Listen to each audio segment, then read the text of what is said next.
we want to go now to Cairo and bring in someone from the Brookings Institution who's been in dialogue with us on InBusiness. That's Shadi Hamid. He's Director of Research at Brookings for the Middle East and policy there. He joins us live by phone from Cairo. Shadi, we've been following your tweets, your Twitter feed, so we know that you've been meeting and listening in to what members of the Muslim Brotherhood are saying today. What did you learn?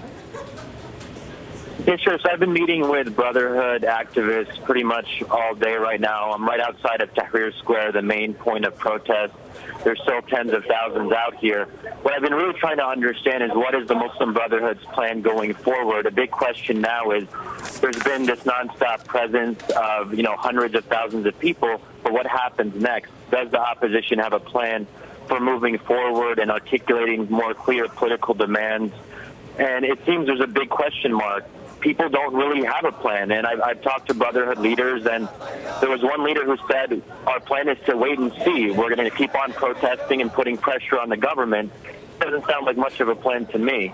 We had seen reports that the Muslim Brotherhood leadership made clear today that they're not going to have a presidential candidate in September. They don't want a part in the new government. Is that significant? Well, they've been saying that since day one. They're being very careful and cautious here. They know the international community is watching closely, and they don't want to frighten the U.S. in particular. They know that if they play a more visible role, if they have leadership aspirations, that's really going to get people scared in the West, and they're aware of that. So they're really adamant about playing only a small role in the future government.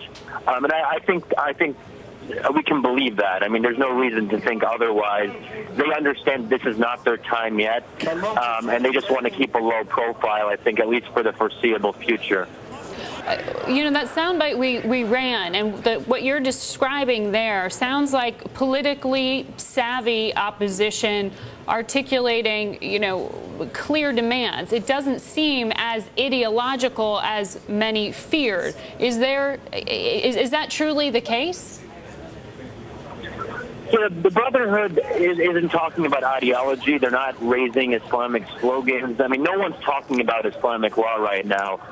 As much as the opposition is fractious in Egypt, they all seem to agree on key demands, and that is for Egypt to become a democracy and for President Hosni Mubarak to leave and to resign as soon as possible. That is the main demand of the protesters. That is the main demand of at least the major opposition groups, including the Muslim Brotherhood.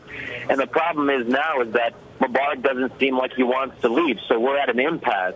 The protesters aren't going to back down, but it seems the Mubarak regime isn't going to back down either. So we have a problem. Yeah, U.S. interests in this precarious position. But tell me, Shadi, can you play reporter for us in some sense? Because we're so restricted in what we can see with the cameras. We see people in Tahrir Square. We see the protesters. But what is Cairo like? Is business getting back online?